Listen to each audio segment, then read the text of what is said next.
Mama Helen TV show, Mama Helen Otide, Mommy Tiwade, Mama Helen Tutide, oríṣiríṣi ara.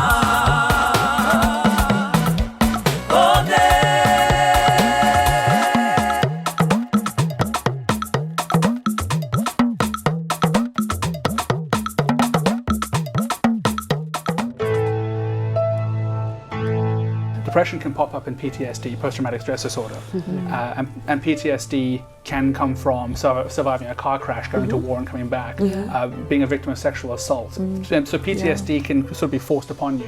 When you are talking about symptoms such as feeling sad or mood swings or things like that, you can't attribute that to a single mental health issue. So for example, feeling down could be a sign of depression.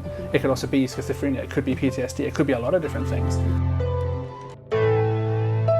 What is mental illness? That's the question. I think in my experience working with people, it boils down to a base. So it all comes down to how somebody feels about themselves. These people don't feel good about themselves. They feel, they might be reflecting on something that they did themselves, or they might be reflecting on how they were treated, and they feel bad. They feel, not good enough, not loved enough, not worthy. If you deal with the trauma underneath, then you can help them build confidence and self-esteem. When your brain is focused on fear, the fear response, it's actually not focusing on serotonin levels, so it's not focusing on happiness. For me, I think it's environment. Okay. I think, your environment plays a huge part, much more than a biological aspect. And I think this is where people there's a misconception about anxiety and depression. So your environment, affects how you think about yourself, how you feel about situations. And I think it's, when I help people change the way they think, and then they can change the way they feel. But yeah, I think it's environment. I mean, there is research to support that. Big. Yeah. I mean, because for example, in Japan, they have a lot of, they had a big change, I think it was in the 50s or 60s, where they changed the way their factories were structured. So they got rid of all these closed-in concrete walls. Like in England, factories are they're almost prison-like with the concrete and the lack of light.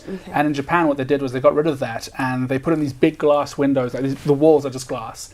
And then they had the areas where they were building the cars sort of sectioned off, and they had music coming in, and the environments were so positive that they became conducive to good mental health. And what they saw was all the employees who were building these, I think it was a car factory where they did it, and what they found was that the employees were more productive because their mood was so high. But then you compare that to people, you compare that to people who live and work in the United Kingdom, where they will work in factories where it's just sealed off. It's a box. And some people who work night shift might never see the day. And that causes, So true. Well, there's a thing called, SAD, sunlight deficiency? So sunlight deficiency can lead to that. Scandinavia. Vitamin D, isn't it? Vitamin D? Yeah. Lack of vitamin D. I mean, Scandinavia, when you look at Scandinavia, when they go through, because obviously, as you know, Scandinavia has like 6 months of winter. Yes. They find that Scandinavian people are, I don't know if it's still true now, at the time of the research it was true, they had issues with alcoholism because it was a coping mechanism, because they didn't see the sun for like 6 months. It would come up for like 2 hours and disappear again. And so there was serious issues with alcohol abuse. The whole world is presently battling with COVID-19. Yeah. And then, of course, they've lost jobs and family members, no more social contact anymore. Couldn't that lead to depression? I think so, definitely. I think we're social animals. We're connected, and when you break that connection, I think part of the problem with this country, I think during the 80s, was the encouragement for people to get on their bikes and go off and get a job somewhere else and not be with their family and friends, and so we've sort of lost that a bit. We're sort of individual, each man for himself. And you mentioned Japan, which is interesting because they have a different way of looking at society. They all look out for each other. So they're what we call collectivism. They have collectivism there. Very family oriented. And I think here we're more just out for ourselves. And this affects lots of areas of crime and, lots of issues as well. So I think people feel lonely. They don't feel connected, and that's causing a huge problem for mental health. I mean, a doctor I know I know last week said that there was more people committing suicide than there were COVID deaths. And that's something that hasn't been really talked about that much. So what are we doing? We've got to look at this issue. It's really important. So financial problem also. God, yes. The elderly are being left by themselves. I've heard of situations where people aren't allowed to go and see their elderly relatives, and they're just left. And it's really sad. See, that was a problem before COVID, though. I remember when I was working for South Holland, because a big part of my job was helping people not lose their homes. But another big part of that was helping the elderly. Well, I wouldn't say it was a big part, but it was something I dealt with, was taking the elderly who had become isolated, as in no one knew they were in that house, no one cared about them, they were just left there to rot, and I would help them try and move into like sort of retirement villages and those kinds of things. I think I did it maybe like 8 or 9 times, but it was always a case of you had these people who were so isolated, and it genuinely like broke my heart, because there were these things you would see on the bus when I was going in and out of work, these signs up on the bus, and it was a phone number you could call if you wanted to just sit and talk to an old person who had become isolated. It was like a volunteering program. And all I can think is, like, could you imagine being 80, you can't really move around too much, and your entire life is sitting in a chair, watching TV, wishing someone would just knock on the door? I mean, I couldn't live like that. I mean, in Japan, they really do care, don't they, for their elderly relatives? And I think here we just leave people. And I think we've got to probably look at how we treat other people. Make sure that we, I make sure my neighbour is 84, so I knock the door most days just to see if he's okay, because he gets depressed. Because he's not seeing people. And so this is a huge problem, with the COVID. Well, we can just go on and on, I'm telling you, because, I mean, this particular topic is very important. It has its coloration in every area. And that's the more reason why I think wherever you are, this is the time to really watch. We're going to be back in a moment, and when we are back, and it will mean for us to really dwell on the effects of mental illness.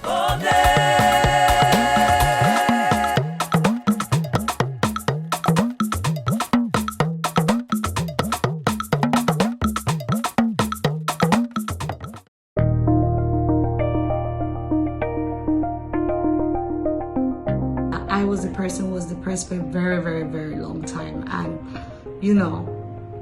I did not realize that I was depressed for a long time. I just felt like it was just like this hardship I had to go through, but inside of me I was not happy, and me being depressed did not even I did not have the trigger to do anything in my life. Like, I was just basically living life. I wasn't doing anything. In 2017, I realized that I had some anxiety issues, and my anxiety was causing me to have high blood pressure. Yeah, when I was looking for work there, because after school, no job, I was really depressed. At least when someone is coming out, I'm okay now by the grace of God. I still struggle with these things every day. It's not like something that's you're gonna forget about it. No, it's not something that goes away. It's something that you have to learn how to manage, because as I have seen it, that sometimes I get depressed over few things, like maybe I'm going through a financial crisis, or I just lost a friend, or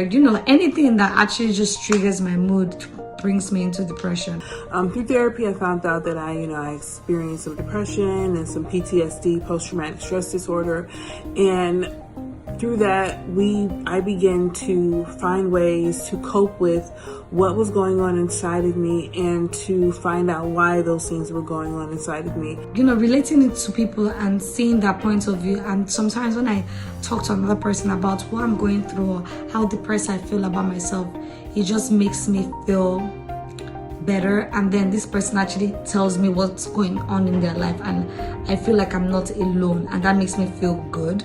It makes me feel like, oh, this is temporary. This is something that I'm bigger than, not something that is bigger than me. And I had to have a change of mindset. I decided to, my revolutionary behavior will be me prioritizing my mental health. And if that means that I'm selfish, then so be it. But I cannot allow myself to crumble because I am giving to everyone and not being able to address the things that I go through.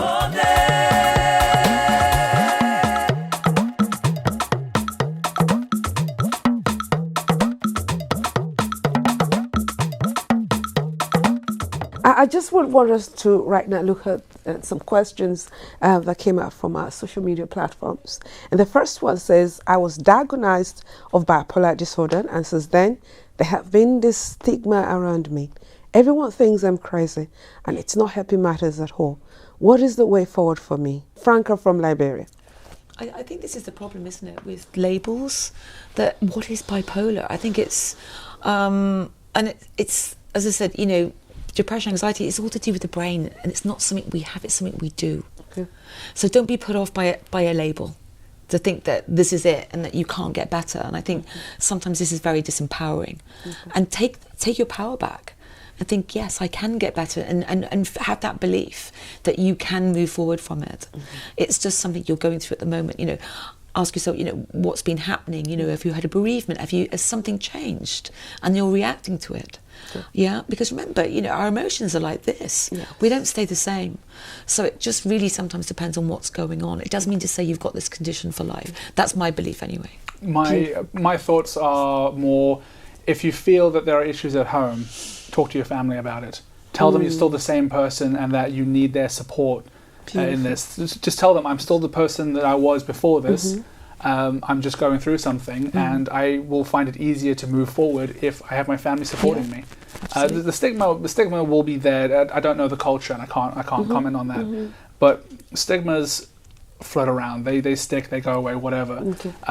But communicating with your family and letting them know that you need them. Okay. And I think one of the reasons why family, tends to get a bit tensed up over this is because some bipolar patients struggle with taking their drugs. Yeah. And so when you're not, taking your medicine, then the tendency is that for your situation to get exacerbated, or people might have difficulty relating with you as well. So, like you have heard from them, discuss with your family members, let them know that you're still you, all right, but you also need your help.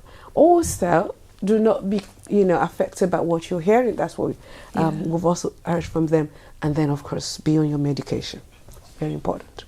Number 2, I feel disconnected with the world due to my workload at the office and my involvement in the pursuit of my passion.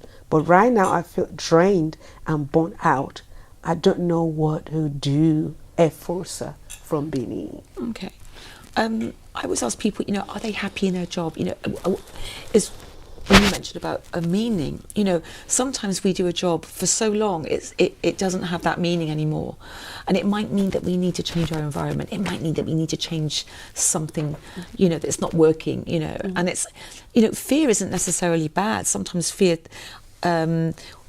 is asking a question. What is it that I need to change? And so asking yourself, am I happy here? Am I doing what I want to be doing? Or should I be doing something else?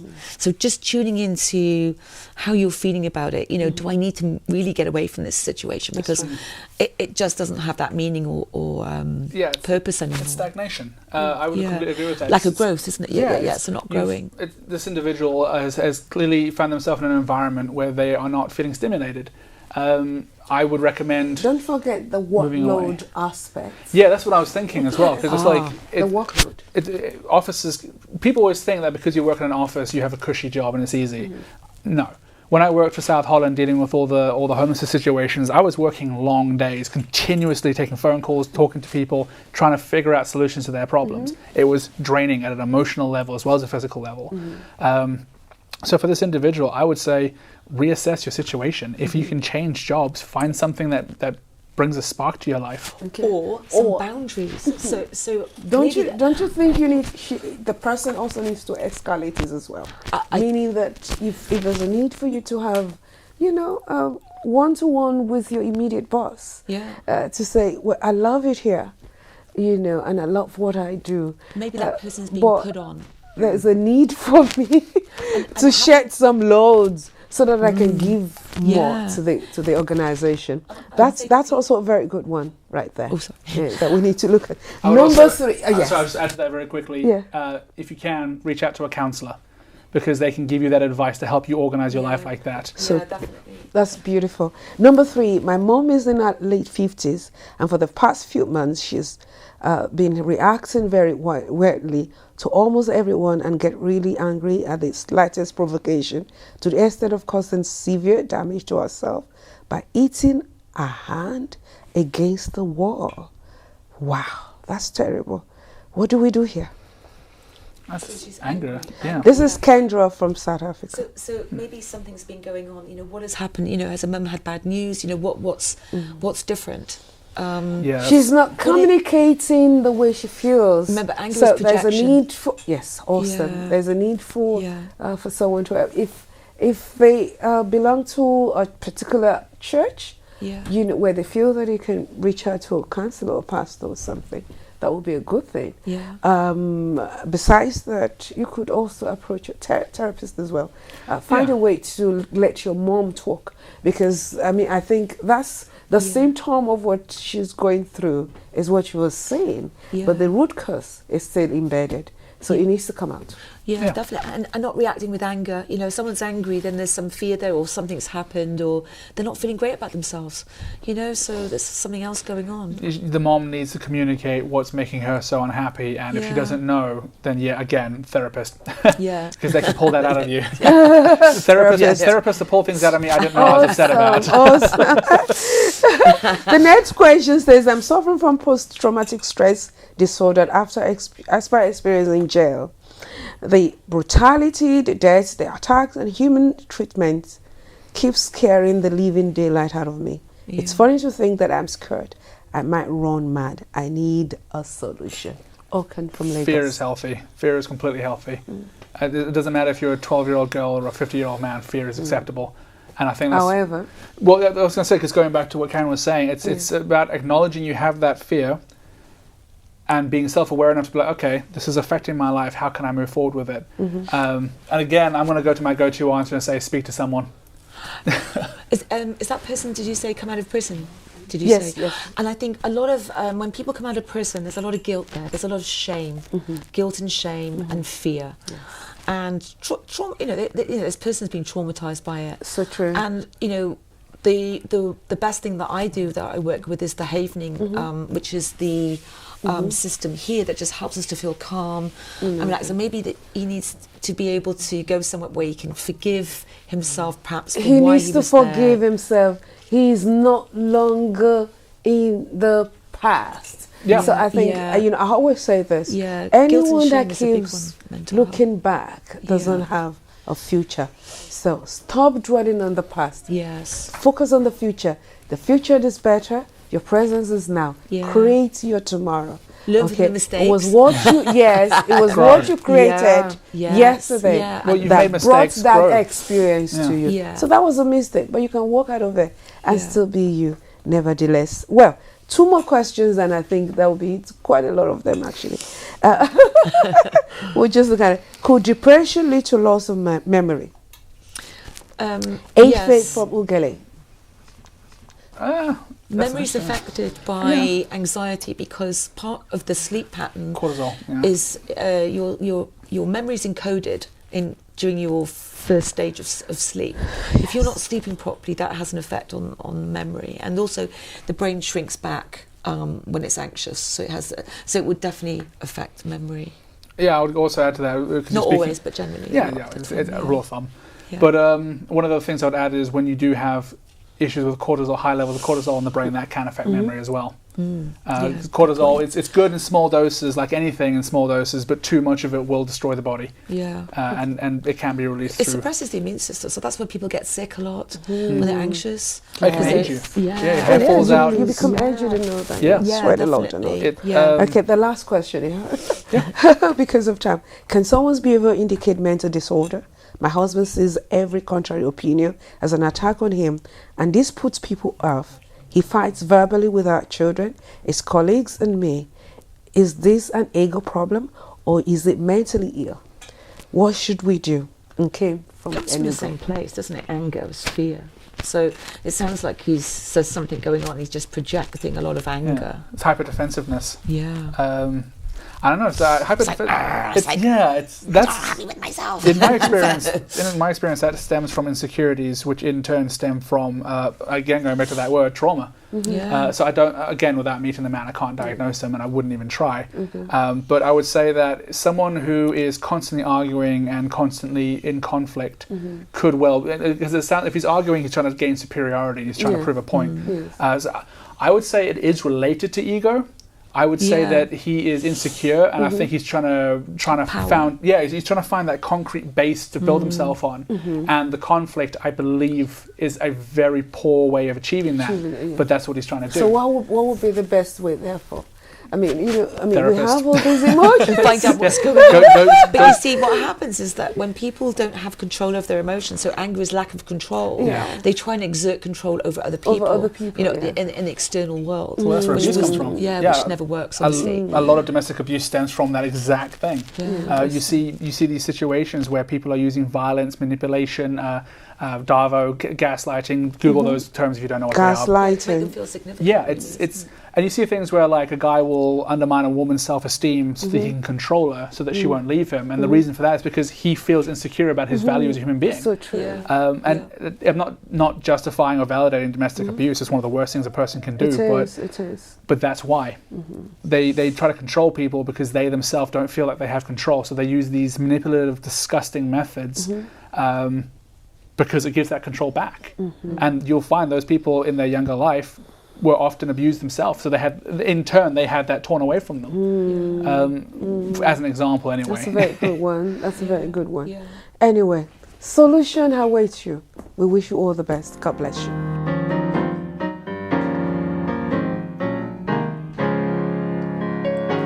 In case you are fallen by the wayside of life, dreams and visions shattered, you are broken inside. You don't have to stay in the shape that you're in. The potter wants to put you back together again. Oh, the potter wants to put you back together again. In case your situation has turned upside down and all that you've accomplished is now on the ground, you don't have to stay in the shape that you're in. The potter wants to put you back together again. Oh, the potter wants to put you back together again. You who had broken, stop by the potter's house. You who needs mending, stop by the potter's house.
This is the Mama Helen and you coming all the way from the United Kingdom. I am excited. I hope you're learning something, and I'm sure you probably will have a lot of questions to ask. By the way, some of our people have been out there, and then we're able to get some people, videos from different places, like the US and all that, for them to give an input over this subject matter. And I want to believe that with you listening and paying attention, you might be able to help yourself or probably someone as well. Yes, a neighbor's keeper. That's what it is. So we have looked at the definition of mental health, the illness and what have you, and then of course causes as well.